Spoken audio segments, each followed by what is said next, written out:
seagulls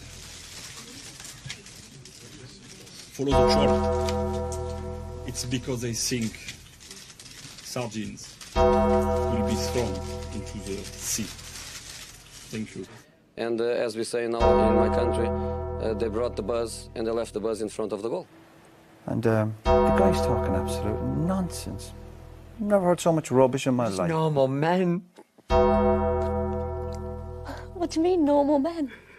We're just innocent men. I'm telling you, don't back down, double down. Don't back down, double down.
Good morning. The Sunday Blether has begun right off the bat, and I've already hit the mute button before I came on there, so there was a wee bit of a delay. What would be a Sunday morning without me, without technical difficulties, boys? Of course. But we're here, we're fine, it's all good, we can get started. And look who's joined us on the bus today. It's the return of the judge to the Sunday Blether. And of course, we've got the face that runs the place, Regan Stevenson. And we've got Mr. Friday Night, Phil McGinley. Guys, how are we all doing? I'm doing very well, mate. How are you guys getting on? I do well. Easy game for Celtic yesterday.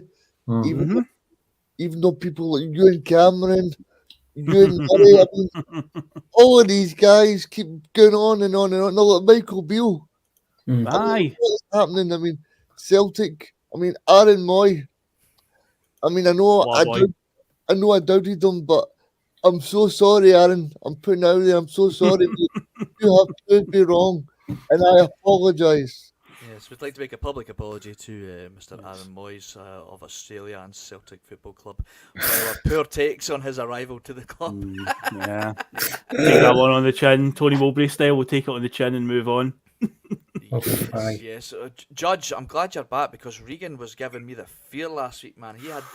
He had fight talk in him, and I'm glad you're back, because we need to rein him in, because it was getting... The gloves were off last week, but, you know, the judge is back to keep the order. Are you doing all right, man? I feel like I've not seen you in ages, mate. I know. I'm sorry. I've missed the last couple of Sundays. I think I've just had things to do, mate. I'm sorry about that, but I'm back. Gets in the way, mate. Believe it or not, life gets in the way. I think a couple of folk thought I'd left, but I'm back. But I like my usual wee Sunday spot. It keeps me going, mate, and like all these lovely listeners listening to my wacky views. It's good to put them out there. Disclaimer, guys. What had actually happened is the judge did a Roy Keane and did an interview on Bhoycie TV that we couldn't air, but we've managed.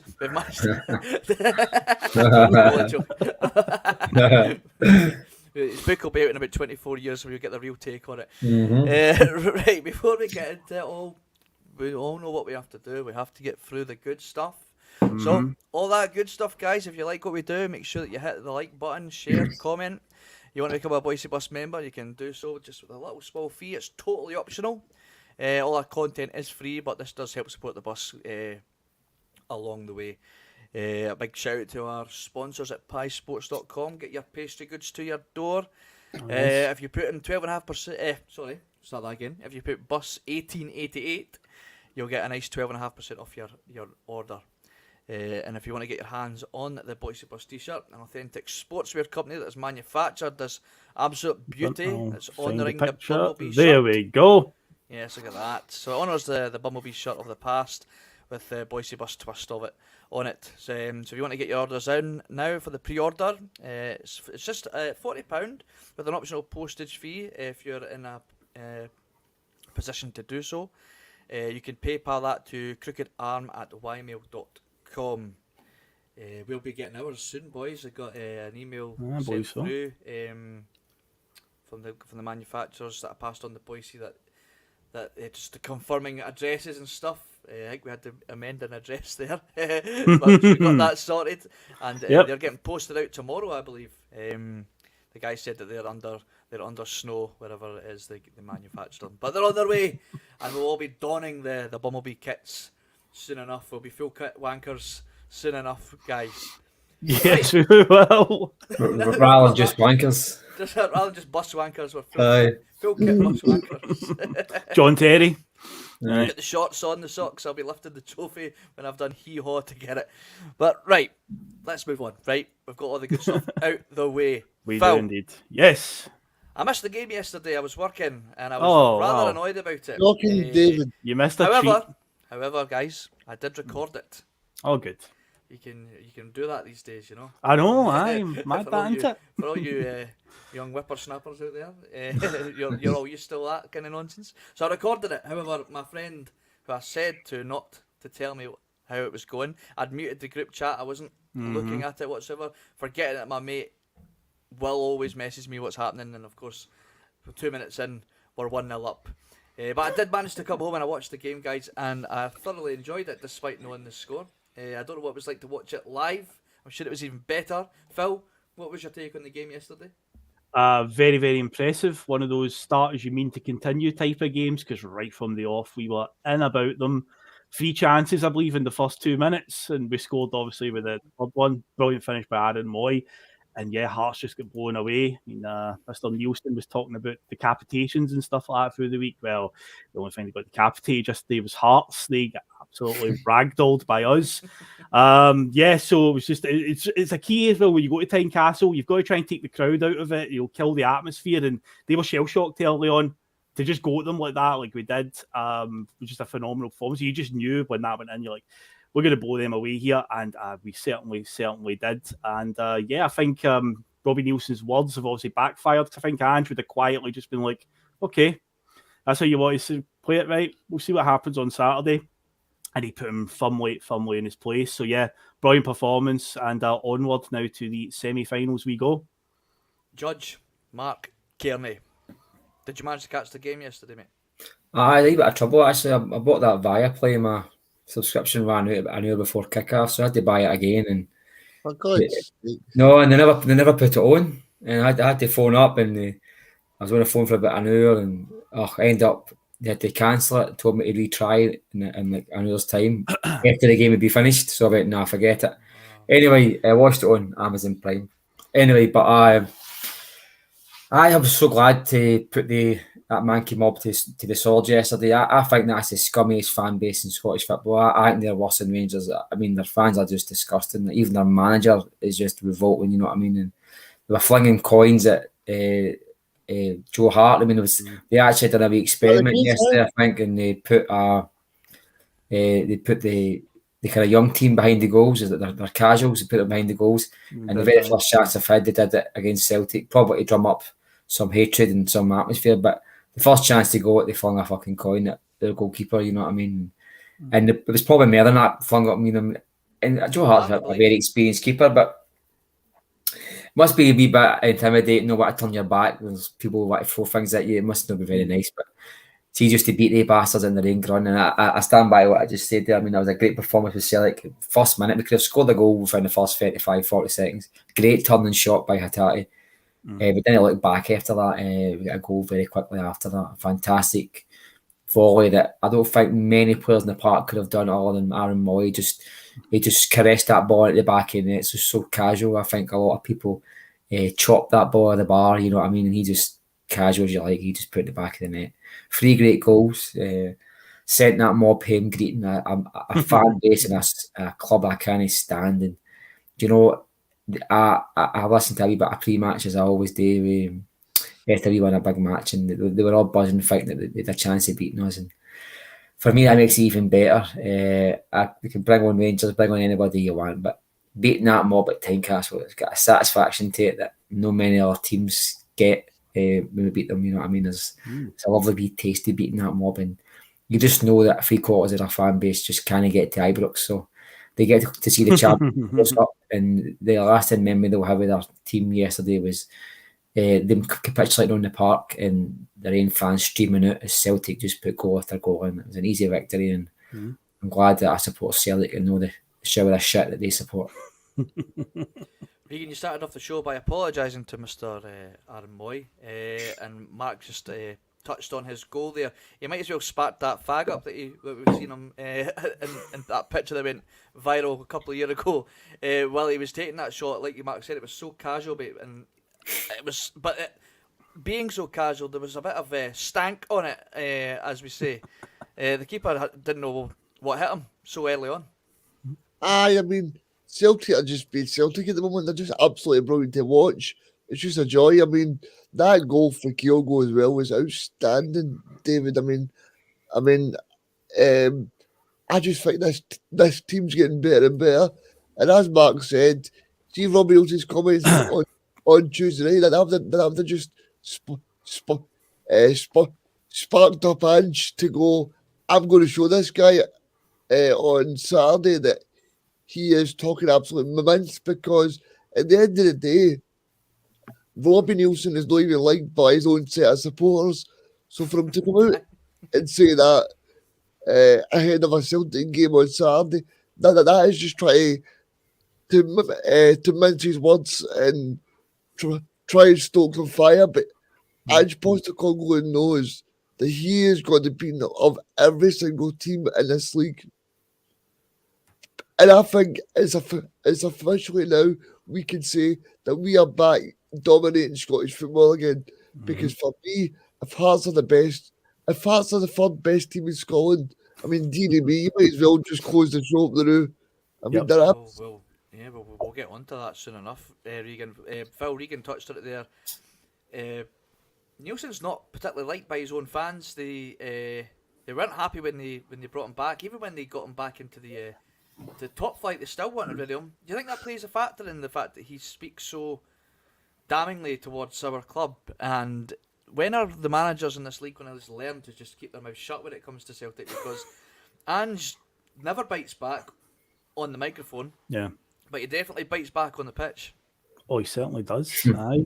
I saw a lot of the similar stuff that you're talking about there. What Regan mentioned yesterday, obviously, social media gives you a great picture of other fan bases and so forth. And naturally, the Hearts Twitter account tweeted the full-time score, and you go into the replies. Many Celtic fans in there basically telling them to get it right up them. But a lot of Hearts fans in there just like, Nielsen's got to go. You know, we're never going to do anything under Robbie Nielsen, too negative-minded and so forth. And, well, that's their problem, I suppose. But see, with Nielsen, my mind was made up a long time ago regarding him and the comments he makes about us. He's kind of nailed his colours to the mast on that one. Look at last season, the meltdown that Scottish football had when Kyogo scored a borderline offside goal at Celtic Park and we beat them. And everybody would have an opinion on it. Robbie Nielsen whinged about it. Chris Boyd having that meltdown in the Sky Studio. The head of the referees coming out and talking about it. A few weeks later, Hearts played Rangers at Tynecastle. Connor Goldson with a handball again, which went completely undetected, and Hearts lost 2-1. Robbie Nielsen said absolutely nothing about it in the fallout, and it's like, well, that penalty could have maybe got you a draw. So when that happened, it's just so blatantly obvious when it comes to Nielsen and where his sort of allegiances and loyalties lie. He's got a real problem when he loses to us. There's always a moan, a win, something happened, something went wrong. But when he loses to the other mob, it's just takes it on the chin and moves on, doesn't he? So sorry, David, can I just jump in for a second? I want to get your guys' opinion because I thought it was a definite penalty for Andy Hardy on Johnson. I don't know. Nobody's mentioned that. See, as soon as it happened, I went, penalty. Yep. Right away. This when he gets the cross in. Is this when Alastair Johnston gets the cross in? And it's late on him in the box. Yeah, it's penalty all day long. It's a foul in the box. It's a foul anywhere else in the pitch. There. Despite it being, you see it all the time in other parts of the pitch where the player's made the cross and then has had a late challenge on him. The ball gets played back as a foul. It happened. I'm pretty sure it happened midweek on Alastair Johnston.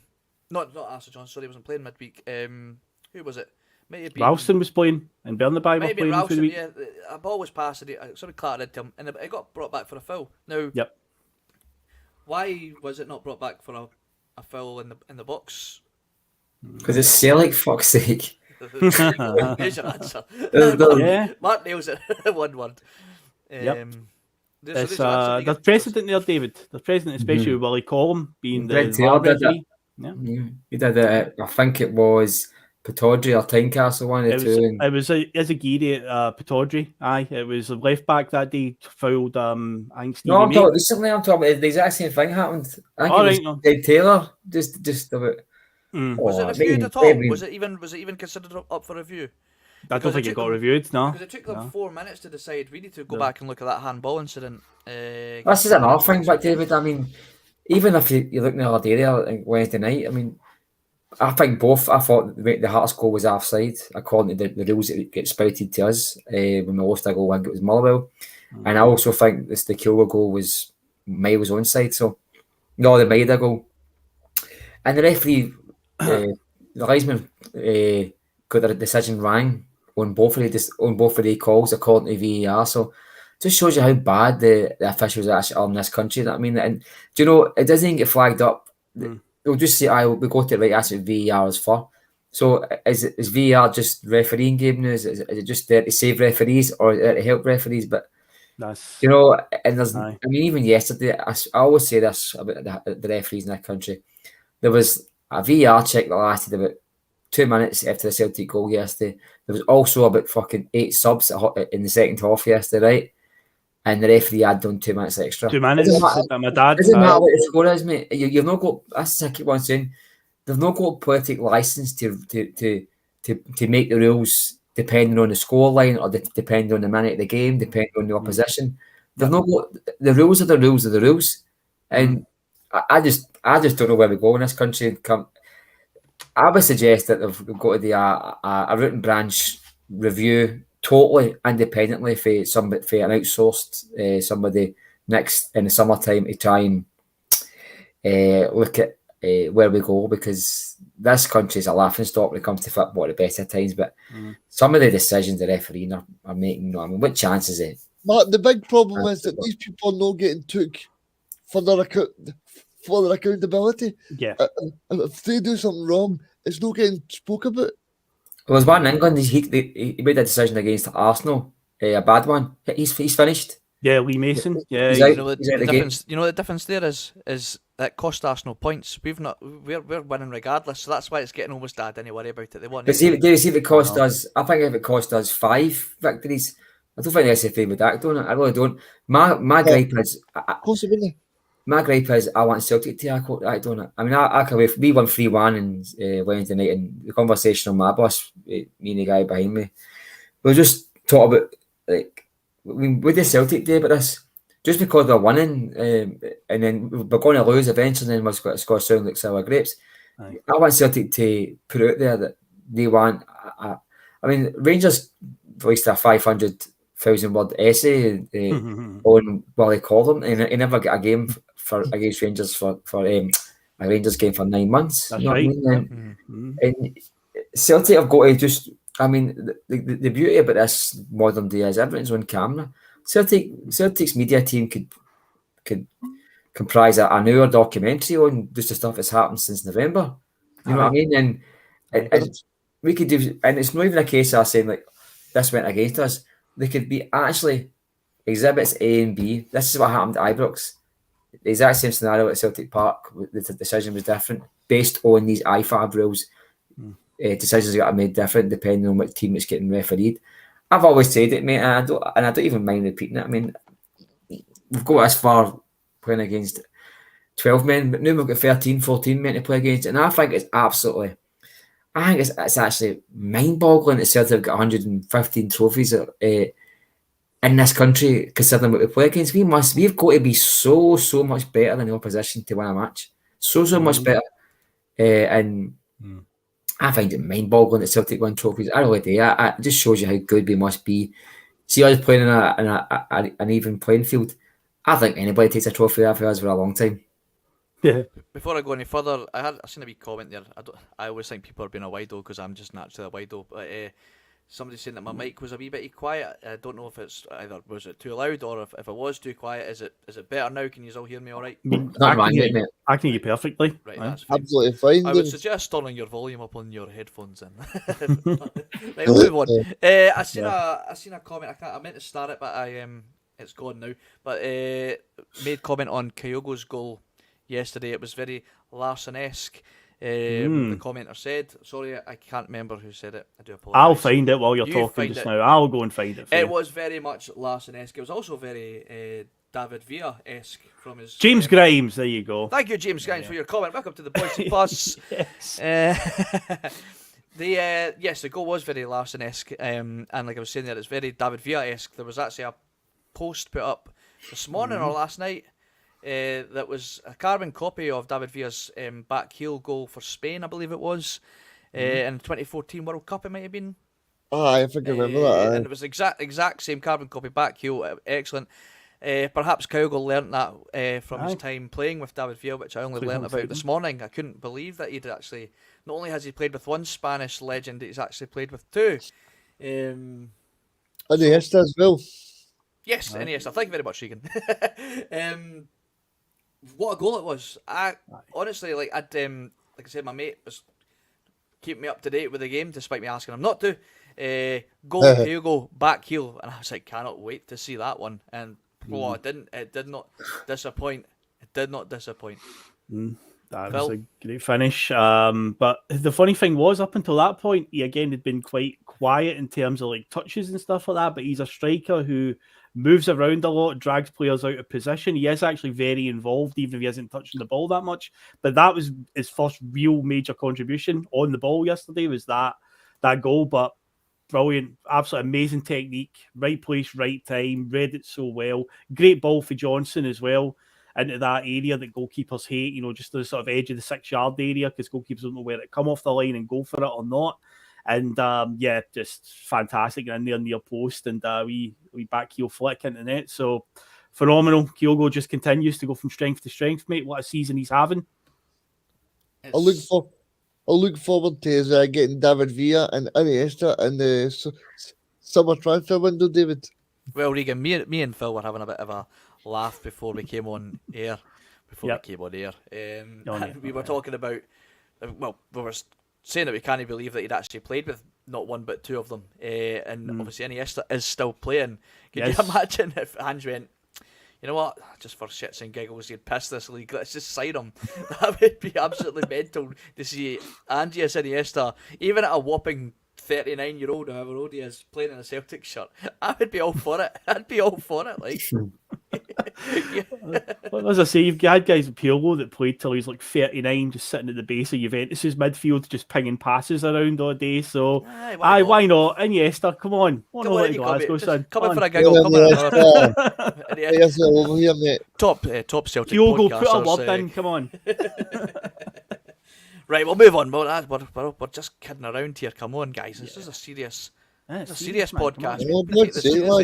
We've got Mark back. Mark left because it was far too much giggles going on this show. But he's back. I managed to get him back. No, I'm only joking. Right. I did start a comment, and it was from Paul. And he said, Hart gets enough stick. It's time for some praise. I totally subscribe to that. Let's talk about Joe Hart, all right? I've done a wee bit of research this morning, guys. I've done my homework. Well done. Joe Hart. Now, Mark, I'll come to you, right? Are we starting to clutch at straws here when we have to consider that maybe Joe Hart is the weak link in this team? Like, I think we're really clutching at straws here. That's how good our team is doing this season, that we're kind of like, well, what is the weak link? Oh, I suppose we could do with a new goalkeeper. Are we clutching at straws there, mate? I think when everything is going so good, you need to try and find like within yourself something that's no good. It's almost like it's too true. You want to find a weak link or find something that you're not entirely happy with. Joe Hart for me he's we lost a goal in Europe, I think, because of one of his mistakes. But see, other than that bad pass at Ibrox, his mistakes have been few and far between. There've been the odd lapse in concentration. He's maybe passed the ball too hard, too soft. We had that with Craig Gordon. We had that with many a keeper. I mean, let's list the 5 billion mistakes that Artur Boruc made, including losing the league title in his last season. But other than that, I mean, Joe Hart was a fantastic keeper on his day. You know what I mean? And I think he's still got that in him. I mean, his shot stopping ability is still there. I mean, his save yesterday, not only his save, his follow-up save was quite brave, you know what I mean? Because sometimes you get a kick in the face, but he was happy to take that, and he was happy to go on with it. And he's still agile at the 36, 37, and he's super fit. I mean, I think he does a lot of fitness regimes and all this. He does a lot of classes and things like that. I think he does. I think he's got his own academy or something like that with fitness. I'm not entirely sure, but as a leader on the park, he's phenomenal, David. You know what I mean? And I've spoken about it before, and David's got a brilliant vantage point. Phil's got a brilliant vantage point, even better than mine behind that goal. He's constantly talking to the players, constantly talking to Ange, and that's the wee things you do miss with the cameras following the ball about or whatever. And I think he's a class act. You know what I mean? And all right, okay, he doesn't come out catch balls as often as we like, and he's maybe no great at the ball at his feet, but he's improving with the ball at his feet. I mean, see if he was like Neuer, we wouldn't have him, you know what I mean? Or if he was, we get players in, we kind of like, we barter with each other, we go, well, okay, well, Kyogo's not in the game much, but he scores a goal, so you forgive that. Yeah. Joe Hart's got the ability to pull off great saves, be a leader in the dressing room. He's bought into Celtic. He's bought into Celtic so much. He loves the fans, loves the fan base, the club, everything. So there is going to be parts of his game that are super duper. You know what I mean? That's fine for me. Until he starts flinging balls in the back of the net, as I say, like Artur Boruc, I'm fine with that. You know what I mean? And I think if you were going to be replacing Joe Hart, I think it might well be this summer. I don't want it to be this summer, but I think you're going to be finding it hard to get this ball-playing keeper who's also got the shot-stopping abilities, somebody can come out and catch the balls. Because if we had Fraser Foster, the best keeper I've seen at Celtic, a lot of his criticisms was when he came to Celtic, he wouldn't come out and catch the ball. Steve Wood spent a lot of time with him and he improved on that. So who's to say that this summer time that a focus might be on Joe Hart's distribution with the ball? Even at 36, I think he can still improve as a goalkeeper, mate. Well, don't forget, we've got Marcus coming back. We've got a great goalkeeper. I'm kicking you here. Right, bye, Regan. It was nice speaking to you. Regan. See you later, mate. All right. Regan, as a goalkeeper, Joe Hart has conceded only 19 goals this season. He's kept 13 clean sheets in 28 matches in the Premiership. So, in terms of all goalkeeping, he's saved 42 of the 62 shots that he's faced. So he's meaning that Joe Hart's save percentage is 67.74%. Last year he had 35 appearances and he had 19 clean sheets. So looking like very consistent for me. And like he's made it quite clear that he loves coming to training. He said that he hasn't loved coming to training for a long time, and playing under Ange, he really enjoys it. He's learning. He's still learning every day. He's working with one of the best goalkeeping coaches, I think, in the country. And like Mark says, he's only 35, 36. He's got plenty of years in him. Does he need competition? Absolutely, because you don't want him to become complacent. Because right now he knows Scott Bain ain't getting near his goals. We can talk about that if you like. Or and Segrist, he's getting I don't know what he was brought in for now, because it doesn't look like he's getting anywhere near even the starting lineup, and not even the starting lineup, the bench. And as far as I'm aware, I'm sure he's fit now. Regan. So is Joe Hart needing somebody to keep him on his toes, you could say? Right, David, well, I've done my homework this week. I listened to the overlap, right? And it's Neville's podcast, and he basically said that he was asked about David De Gea, right? And he said that David De Gea is making a lot of mistakes, but he's also saving Man U at big moments. And he said, would you bring in a number 2? And he said, no. He said, because when you bring in somebody that's just as good as him, you won't get the same reaction to David to a top number 1. He says what you do is with a top goalkeeper is you bring in someone that they know that they're always going to play and they can improve that way. He said I wouldn't bring in somebody for competition because then it upsets the apple cart of the squad. Because sorry, you're going again. Sorry, then. So that's what he was saying. He was saying that from his experience, he wouldn't bring in someone to as competition. He would bring in someone that knows they're not going to play, but is happy to be around. And I think that's probably important because if you look at it right, Scott Bain's not going to be complaining to Ange every week, "Oh, I'm not playing."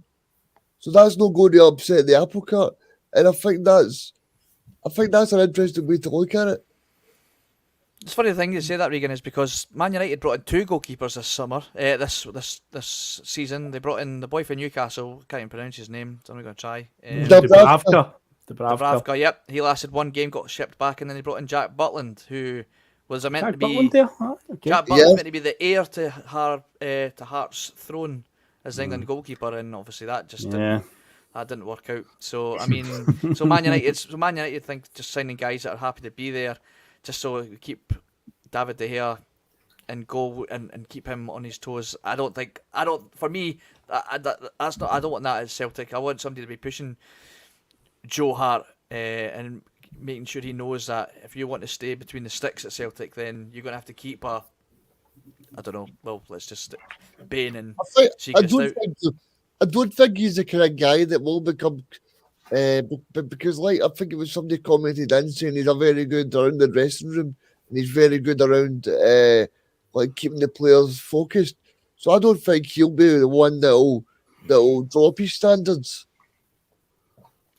No, he sets a high standard for himself. He's made that pretty clear. I'm seeing I didn't think I would need to bring this up, but it's been brought up. But well, we found out that his name is actually Kevin. Kevin I Keller. apparently pronounce it Kevin or Kevin, his first name. Yeah, Gaelic for Kevin apparently. Has been talked about because he is planning on leaving Liverpool in the summer. He is carrying a £30 million price tag, even as the number 2 at Liverpool. He's been touted to go to Spurs and Valencia and the likes. Even Brentford are looking at him. We can't even compete with Brentford for a second choice Liverpool goalkeeper.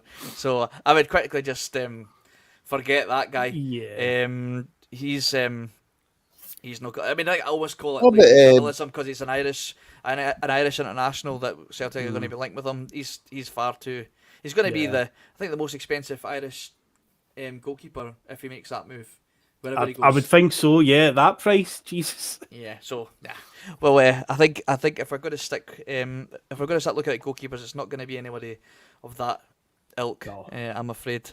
But yeah, let's move on to another one that he's becoming a fan favourite, guys. I'll do a bit of a deep dive on him. I've taken to him really well. I love the guy, to be honest. Alastair Johnston. Let's talk about Alastair Johnston. Yes. That guy has just, you'd think he's been here since day one. Aye. He's just slotted in absolutely perfect. He's exactly what the way I'll describe him is he's exactly what you get. You know, when you, what's the term? What you get on the tin. It's exactly what you get on the tin with him.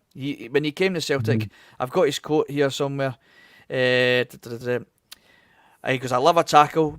I love to hit the diagonals, and I am a fairly physical player," said Johnson after joining Celtic FC.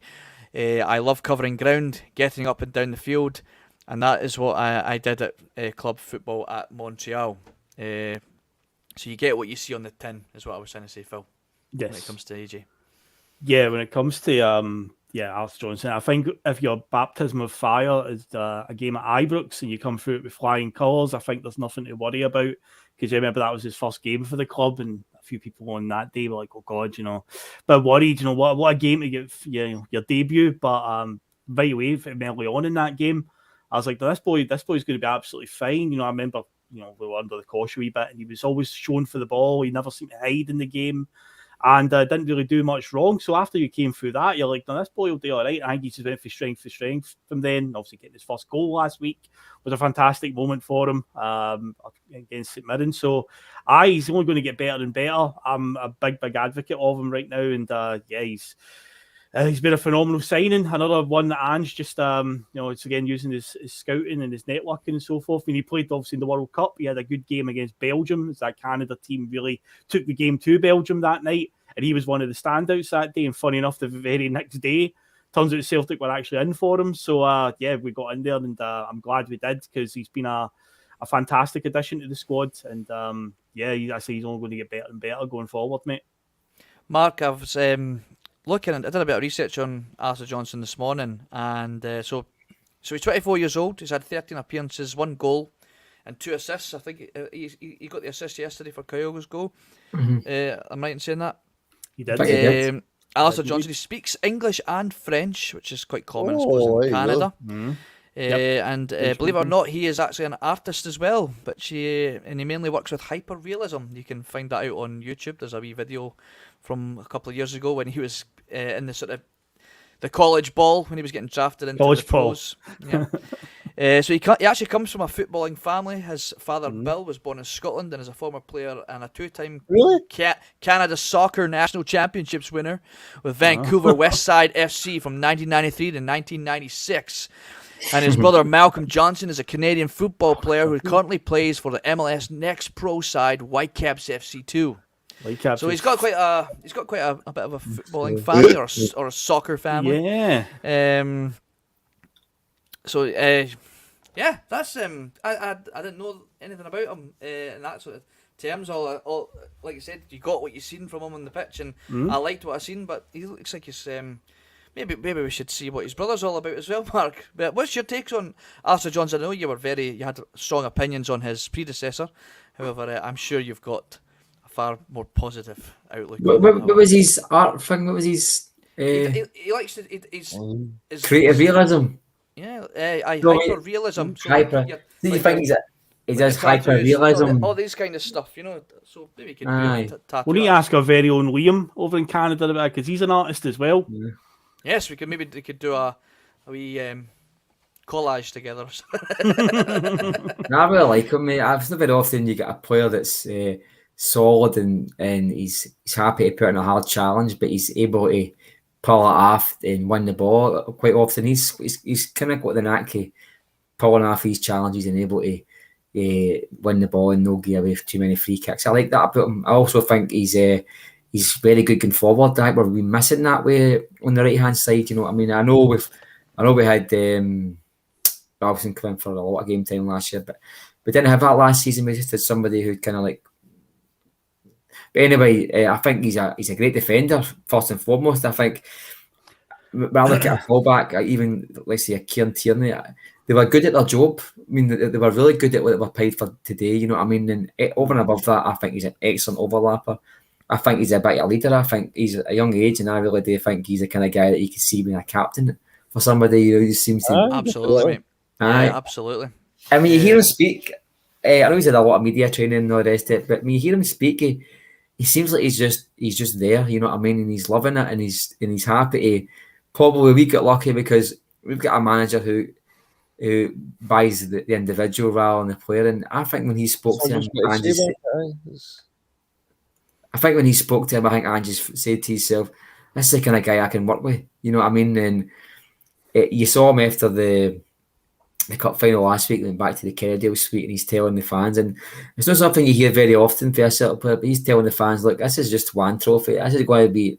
There's going to be lots more. This is the first one of the season. We've got another 2 to come, maybe." And you don't often hear that. Normally, it's kind of like bog standard A, B, or C answers by the Celtic players and football players in general. They're scared to give their opinion, but this guy really, I think the fan base is really bought into him. I think he's slowly but surely becoming like a fan's favourite already. And as I was going to say earlier on, I mean, they talk about he's an artist and he's into hyper realism.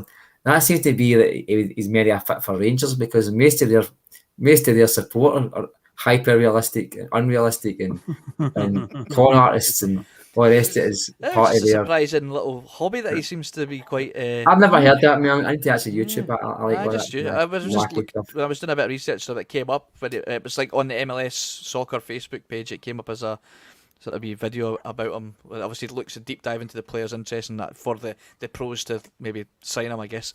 But yeah, Regan, he's Canadians, I'm sure, are born with a hockey stick in their hand, so it's quite interesting to if you don't like hockey out there, I don't think you're considered a real Canadian. But using a Canadian term or hockey term, he's a bit of an enforcer for us. I'm sure if they allowed scrapping and to sort out your issues on the pitch, I'm sure AJ would be the first one in there. He said quite recently, if anyone wants to take advantage of our technical players, he will be the one that will stick up for them. He looks like he's got the bit between his teeth when it comes to that side of the game. I don't think we're going to see as often players getting taken advantage of as much when Alastair Johnston, the silent assassin, is around. I just think he's very well suited to that Celtic team. He's very well suited to Scottish football as a whole. And I think it's very well done to Ange for getting them over the line, because I think there would have been a lot of clubs looking at him. And I think that World Cup, yeah. Especially after the World Cup. And I would even go as far to say I think he's a big upgrade on the Celtic fan media. Golden Boy, JJ, or Joanna, whichever we want to call him.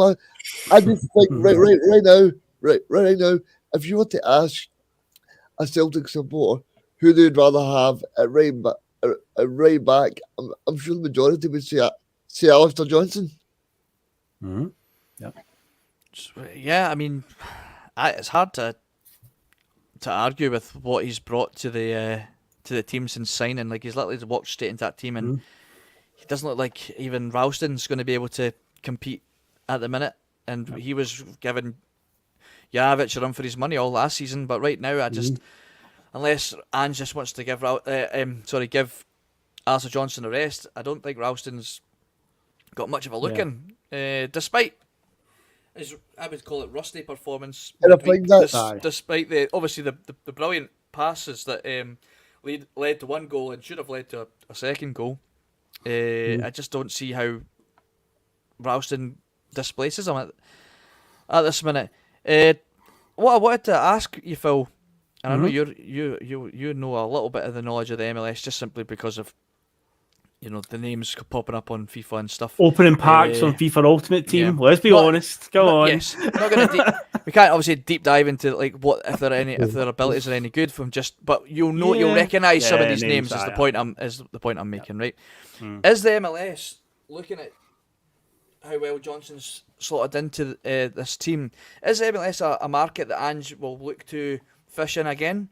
It's always had a bit of a stereotype of being a bit of a retirement league when you look at the David Beckhams and Gerrards, Lampards, Pirlos in the past move into the MLS.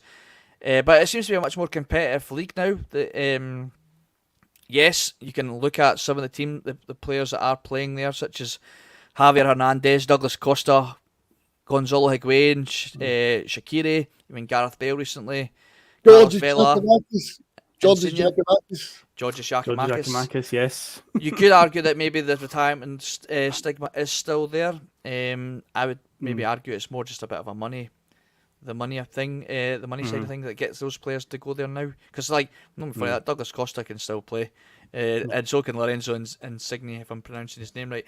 But there's a few players out there that are perhaps more in Celtic's sort of fishing bowl or whatever, pond. They give me the fishing boat, right? I'll see you later, guys. I'll sort of be looking at some of the top performing players of recent, and none of the players that I've mentioned there are actually in the top performing players in the league. One of which takes us back to talking about our goalkeeping position is Andre Blake. He plays for Philadelphia Union.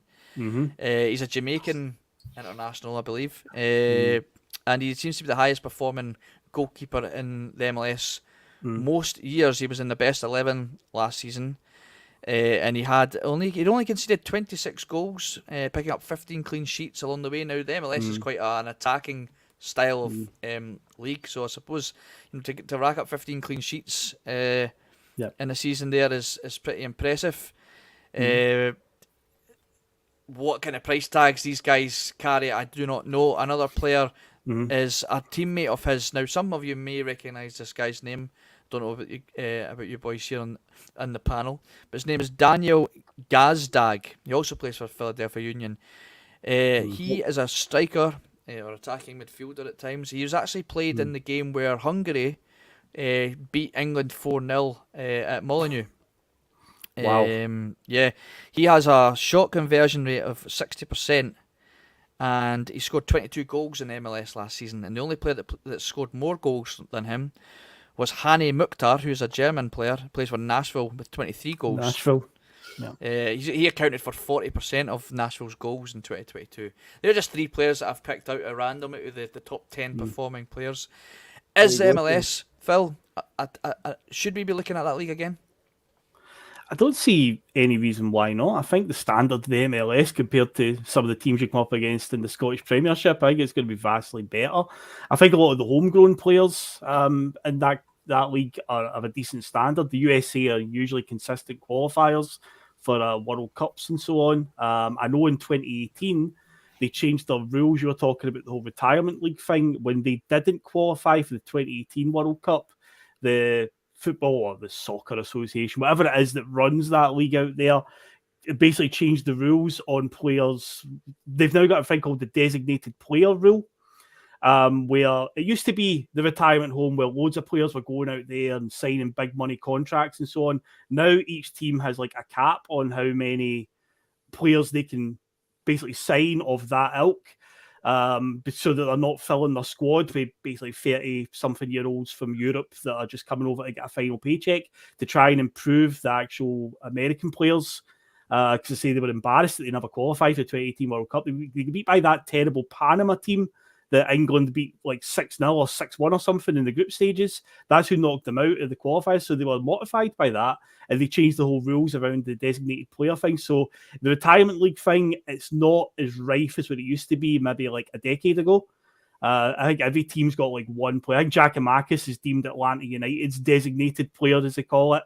But yeah, the standard though, I think of the homegrown players there, if they're a similar ilk to Johnson, I don't see any reason why not. This boy's came in, sure he can do a decent job. We paid about $3.5 million for him. It's not a bad spend for Celtics. I think if we're getting players of that standard, if we can pillage that one as well, then I don't see any reason why. I don't see us getting charged like 15-20 million pounds for a player out from any of the teams. So I don't think it's a bad place to look. Mark, the fact that Ange has bought in so many different markets, I think we can safely say that no market is deemed not worthy of looking at. The only stumbling block I would find with a player that maybe is a bit of a higher profile player in an MLS is the wages. That's maybe one of the bigger stumbling blocks. But would you be happy to look at the MLS as a market going forward? I am up for anything, mate. I think Ange's got a very identical profile of football player, and I think what you found with him is he doesn't look at even the team that these guys are playing in. He looks at the player. So I think the country and the league they're playing in probably doesn't really matter to him. Albeit, I think his successes have been through players that he knows very well in the G League. But he's also brought in guys like what do you call him, Haksabanovic. I mean, I don't know how easy that was to get him for Russia because of the stuff that was going on there, but that was some find, you know what I mean? I never seen that one coming. It's not really a market Celtic going to much, albeit I think Starfelt came for Russia as well. So just shows you that he's kind of like, we've not went into England yet, although Joe Hart come, we've not went into England yet, we've not been to Holland, these kind of places. I think Postecoglou has kind of proven us all wrong with some of the questions that he was getting asked when they came in about does he know European football and does he know the standards and the rest of it? I mean, some of the players that he's looking at, I mean, are came from all different parts of the world, and they've all come into this league and proven that the standard that we thought was below us is actually a far better standard than what you get in Scottish football.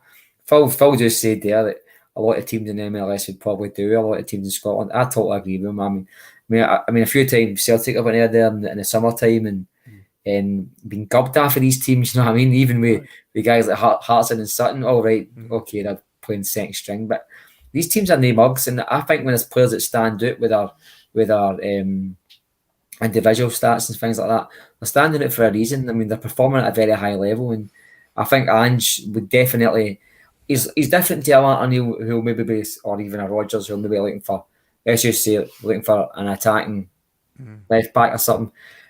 That's not good enough for Ange. I don't think Ange just looks at, he'll just say he's analysis folk. Give me five left backs that can attack, you know what I mean, we can afford. What he wants in a player is very unique. I mean, he wants all these different attributes, and I think if Ange can find that in, I don't know, in a sandbank in Zulu, somewhere, I don't know if Zulu's in a country, I don't even know, but anywhere at all, as long as Celtic bring in the best players, and I think price matters now because Celtic have now got to the stage now where they've got a lot of money in the bank, and the Celtic fans are going to eventually call for some of that to be spent. You don't really care now because Celtic are performing at a very high level, that there's £50 million sitting in the bank, right? You don't care. But see next season, you know what I mean? We're going to spend something, and I think next year, I think the type of player we're bringing in might just be elevated.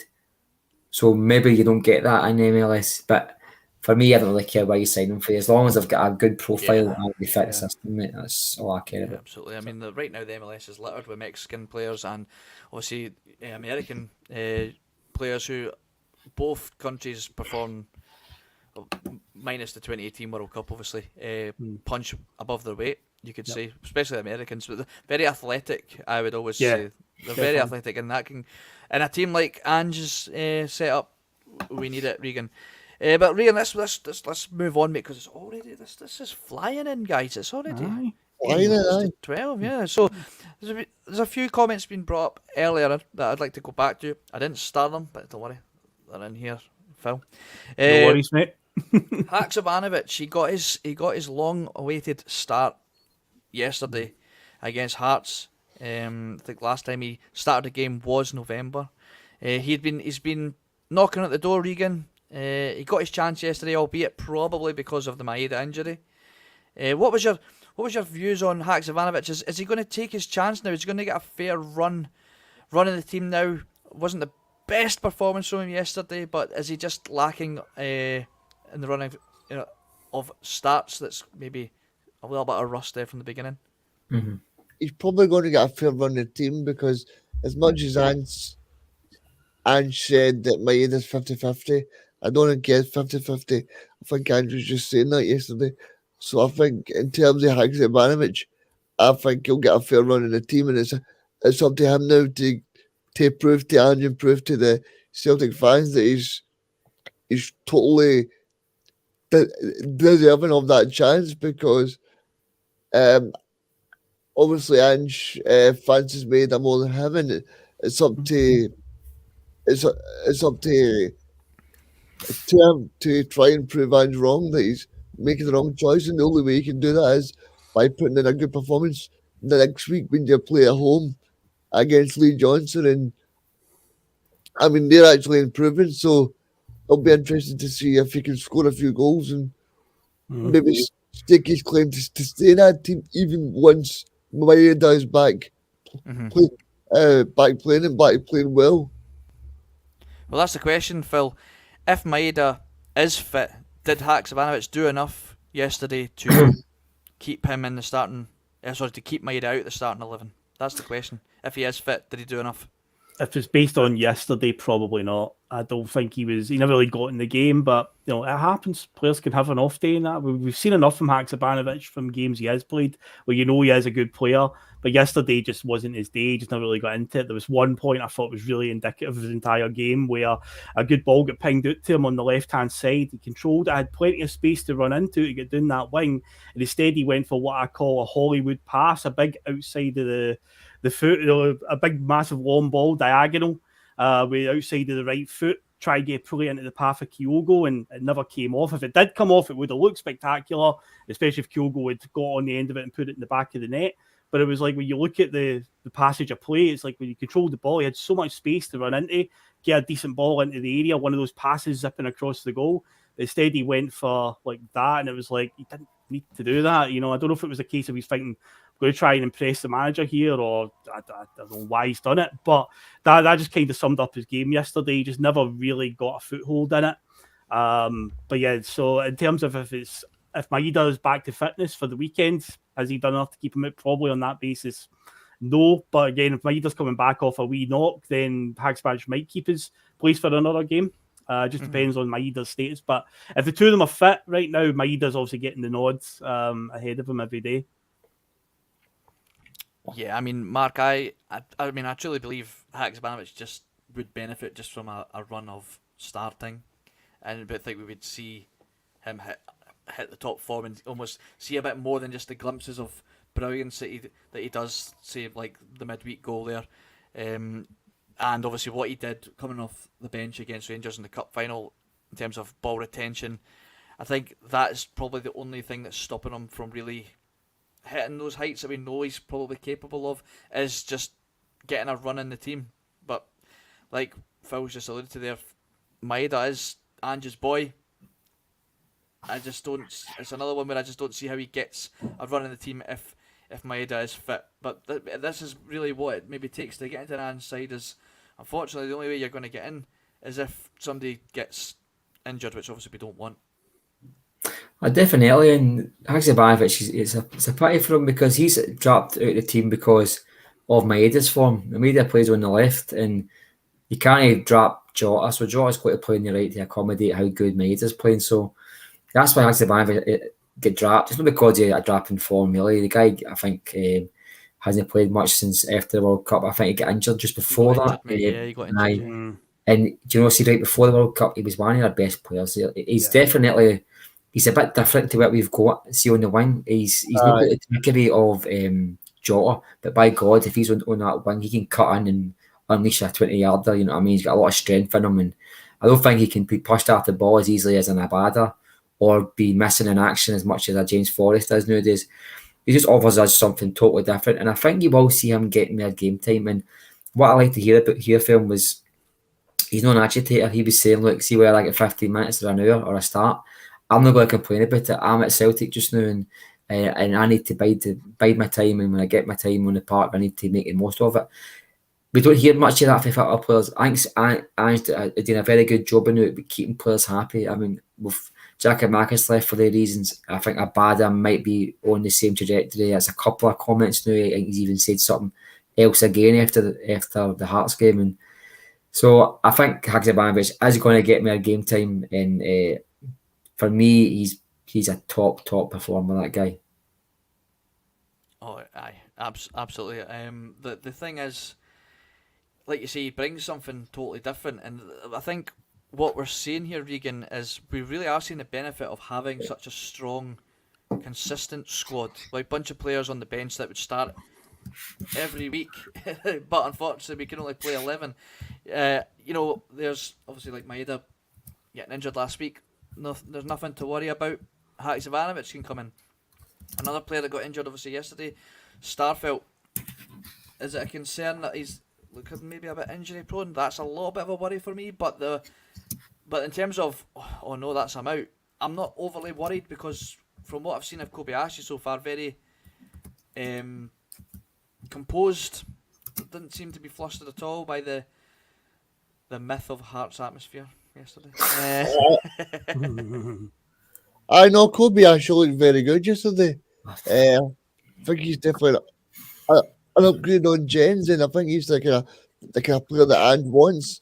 And if you listen to these Japanese experts, they seem to think that Kobayashi's got a very, very big future in football. So yeah, I think Kobayashi will be good for the one game, because I think we play one game and then the Scotland game for 2 weeks. Is that right?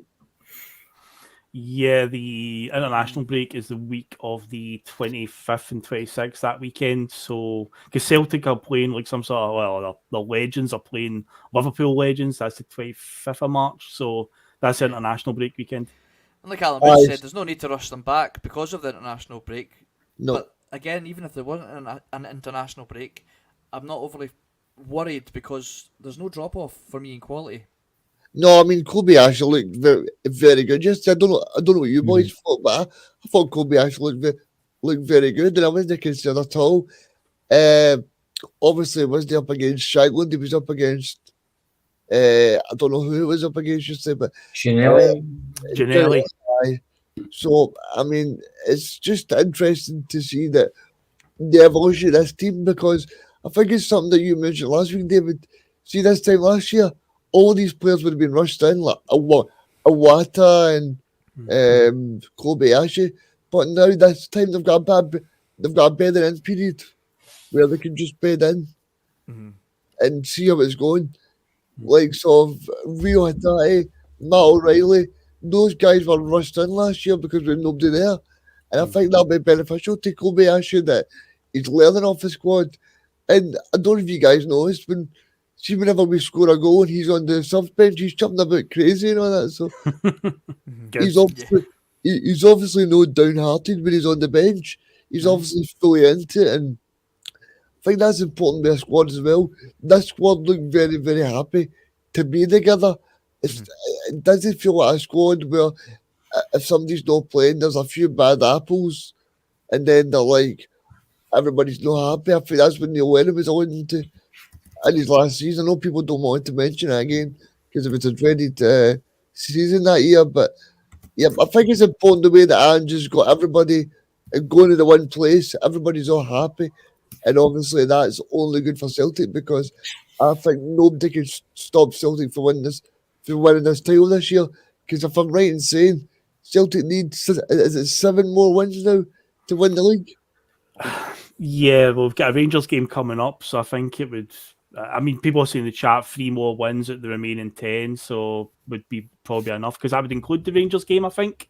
But I mean, realistically, you've got for Celtic to lose the title now, they'd have to lose 4 out of the remaining 10 matches, and chances of that happening are pretty slim now. Yeah, I mean, they played Lee Johnson side at home next, and I think the way that they played against Rangers, I mean, if we can't beat them, then I'm sorry, we don't. You know, I mean, so I'm going to let you guys carry on, right? But I really need to go. I'm sorry, I was trying to get your attention there, David. I need to go. But you guys carry on, okay? I'm sorry. Right, nobody's. Thanks for joining us, Mark. Take care, mate. Yeah, thanks for bye. Right, catch you later, Mark. Cheers, mate. Aye. I didn't see that in the private chat there, but that's a shame he's had to go. But we'll get the judge back on next week, I'm sure, guys. I'm sure he'll be back on Thursday as well. I've seen a couple of comments there about a wee bit of concerns about Kobayashi in the terms of his maybe physical aspects of the defending, and I can see that. I can see the worry there. Well, the concern. We'll say. I think the one game that he did play against St Mirren, he was a bit bullied by Maine. I think it was, Phil, when you would have been there. Curtis Maine, he's up front. He's a big boy, though. He's a big boy. He's a big boy. I wouldn't want to get in his way. Then again, I'm that bloody wee. I wouldn't want to get in anybody's way. The Starfelt injury, though, Phil, that and looking at maybe the physical side of Kobayashi's game, is that maybe will we see the importance of Starfelt not being there, or Kobayashi just sitting there fine and he'll just adapt to the league and understand that, well, I need to be maybe a little bit more physical than I would have been in Japan. I think he'll slot in okay. I think he'll be absolutely fine. Obviously, the next game's, Regan says, it's Hibs at home, and then I think we've got Ross County away. Ross County can always be a bit of a hammer thrower team, to be fair, but if he's still out by the time the Rangers game comes around, then that's obviously going to be the big acid test. If he has to play in that, does he come through that one?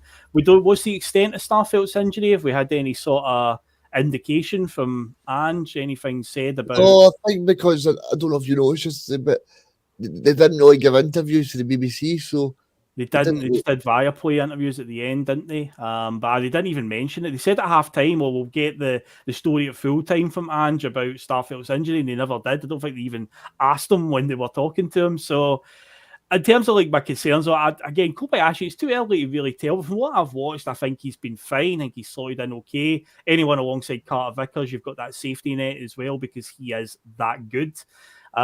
You say 2 games against St Mirren and Greenock Morton. You know, they were what they were. But yesterday he's thrown in against Hearts at Tynecastle. Always a fierce atmosphere, horrible little park to play at. Obviously, they're chasing a goal. There was a spell in the second half where they were, you know, coming forward a wee bit, but I feel like dealt with everything, no problem. So going into a Hibs game next week, if he's got to play and Starfelt's still out, I've got no worries there. I say the only game that would concern me is when we go to play Rangers, but the next one's at Celtic Park anyway. So I'd feel that we would have the advantage with the atmosphere and the stadium and stuff. So, but that's still a good few weeks away. And we've got an international break to come, which should allow Starfelt enough recovery time. But with Kobayashi, I think the future's bright. He's definitely one that I think will be utilised more next season. At this stage now, you don't want to be, rotating the team too much where we're bearing down on the title. No. I mean, when you look at Hibs, they're sitting 4th with 40 points. They're 5 behind third place Hearts at the minute. Like, how poor is this league, man, overall? Like, when Hearts are sitting so far behind Rangers that I'm pretty sure that if Rangers lost every game for the rest of the season, they're still comfortably sitting in second, knowing that Hearts can't catch them. You know, that's how much of a difference. And then obviously we're 9 points clear of them. So like, it's quite mind-boggling how poor the rest of the league are, and that's not taking anything away from how great we've been this season. Like, absolutely not whatsoever. But Hibs don't worry me at all.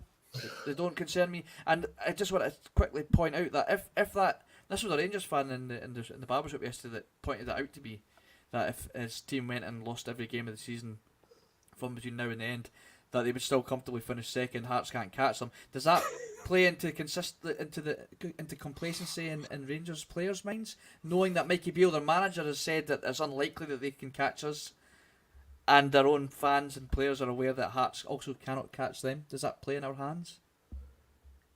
I think as well, David, psychologically, right?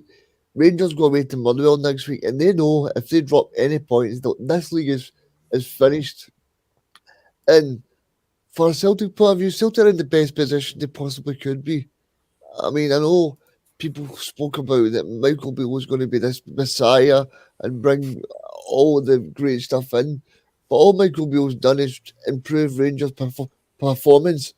And for speaking to Rangers fans, I think the 2 big performances have been when they went to Edinburgh and played Hearts, and then went and played Lee Johnson's side on Wednesday night.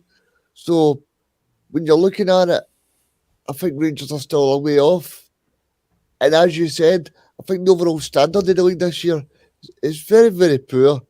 I mean, in terms of Robbie Nielsen's side, they have not been very good. And I was looking at the fixtures there, David. They go away to Aberdeen next week, right?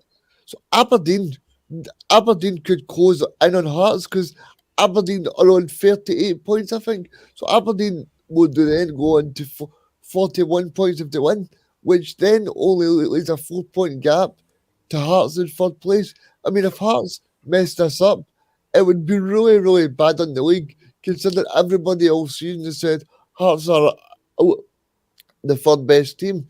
And don't forget that if you look at Lee Johnson, this is a guy that was, 3 weeks ago, was under pressure for getting sacked. You've got Aberdeen, who've had more managers than I've had pairs of socks this season. You know, like, and you look at it and you go, wow, why is the standard so bad? Sorry, David, I just want to mention that the best that's going on at Sky Sports. Don't know if you noticed this week, but they mentioned that Aberdeen versus Motherwell has been chosen over the Edinburgh Derby for the next TV slot. And I'm thinking, well, why are they not putting the Edinburgh Derby on? That's weird. That's not the first time this season they've done that. The Edinburgh Derby get dinged another week this season as well, and it was I guess to utilise the crowd. I guess to try and get as many people through the gates. Is Aberdeen part owned by an American? Am I making that up? Yeah, they are. I think that's got anything to do with it, that they'll maybe be able to broadcast over in the States, and there might be some sort of intrigue there, that maybe that's why they're choosing that. I mean, maybe. Anyway, guys, I mean, like, just quickly going back on this, I've seen a couple of mentions of players that maybe we could be looking at in the league, and we've said a lot on this podcast that we don't believe Ange has many eyes on players in this. Susan, that'll be my dog going off. But Duke and Bhoycie are the only players that they would consider maybe looking at in the squad. That is it, I don't know if I pronounced his name right. Duke. He's a Portuguese. He plays for Aberdeen, DUK. Yes, now he's partly still owned by Sporting Lisbon, believe it or not. I was looking at it because it popped up. Oh, right, okay. So is it a loan? Is he only on a loan? I don't know. It's like a 50% sort of rights to him. I don't know. I don't know how it works. I don't know how that would even work in terms of Celtic were interested in signing him. Do they pay Aberdeen or do they pay Sporting? It's very early 2000s Italian football. There was a period where Italian teams went through this joint ownership. Yeah, where two teams would own them, and then there was maybe the Tevez and Mascherano thing at West Ham, where they didn't actually have to pay a club; they had to pay like some sort of agency or something like that. There's some weird loopholes out there when it comes to player ownership. Yeah. But Duke appears to fall into one of those categories. That Bhoycie looks quite a decent player as well, Regan. But I think he's been looked at by some championship clubs down south, obviously. Yeah, I think you'll probably go to somewhere like that because Aberdeen are not looking in a great way at the moment. But I know there was something that Phil wanted to mention at the end of the show. Phil, we're still going to do that at the end of the show. Yeah, let's do it. Yeah, we can do it. Yeah, we can indeed. Obviously, this past week, guys, Mr. Postecoglou, a landmark moment, 100 games in charge of the club. He's now on 101. But yeah, just a wee look back then. What's your favourite sort of moments and along the way of this century of games? Because what fixture for you really sums up the Ange Postecoglou way, essentially? For me, it would have to be the Dundee United game at home, because if we didn't win that, we weren't winning the league. If we didn't win that game, and Rangers already dropped points, but Rangers were 3 points ahead. I think it was 3 points ahead. So, and we were playing Rangers the following Wednesday. So if we didn't win that game, then that Wednesday game would have piled more and more pressure on. And for me, I'm not sure if we'd have won the league if we wouldn't have won that game. Yeah, that's a good. It's a good choice. Bad last minute goal. Good day that one at Celtic Park. That was obviously. I think Rangers. They said they dropped points. They drew with Ross County and Dingwall for each that day, and the pressure was on for us to we could overtake them there. For me, just off the top of my head, the 3-0 at home in Hattati really burst onto the scene. That was just pure. I was there that night. What a night! Pure Ange Ball, if you want to call it. That was. It was just such a good spectacle as well. Like just with all the fans and obviously like just how dominant we were. Like we really did just blow them away. It was like we'd really had arrived. I think we had overtaken them at that point, and obviously then we just extended. Yeah, winning that night put us on top of the league. So as Regan said, with the Dundee United game, if we had to win put us in a position where if we beat them in the next game, we would have went top of the league, which we did. And after that, we didn't look back for the rest of the season. Yeah, Phil, what about yourself, mate? For me, I was I lean towards the win at Ibrox last season because we talk about Ange's.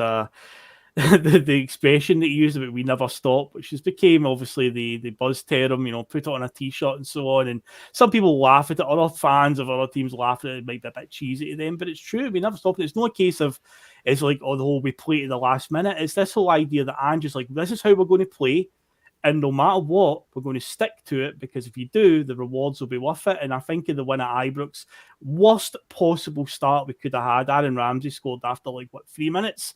Did we get flustered? Did we panic? No, we just kept playing the exact way that Ange wants us to play, and we just grinded them down and won the game. And for me, that match just summed up Ange Postecoglou's style and all that, where he's just like, no matter if we go behind, we'll still keep doing what we're doing. We're not going to change our tactics or anything. We're going to just do what I'm telling you to do. And I'm telling you, it will work. Trust me, guys. And I think that game summed it up perfectly. Where that day we couldn't have got a worse start, but just stuck to our guns, and they couldn't live with us after a while. It's funny because, like, I mean, I've seen Brown Warriors comment here. He'd said, I spent the early months of Postecoglou's tenure arguing with most bloggers to calm down and stop panicking. I mean, I'm in similar boat there with Brown Warrior, because I remember when Ange was quickly announced that he was going to be our manager, quickly straight on to online to see what you could find out about this guy, and obviously a lot of it was coming through the Australian media, and how much they were bigging him up and just they don't know anything about him, but just wait till they see what he'll absolutely tear up there. Celtic's the perfect club for him, blah blah blah blah blah. They don't really know what they're going to get, but wait till they see what he does. And I remember my cousin James, he lives out in Australia, and he's a Celtic fan as well, obviously, and I spoke to him, and he was like, Dave, like, this guy is royalty out here. Like, this guy's like a living legend out here. Just you wait.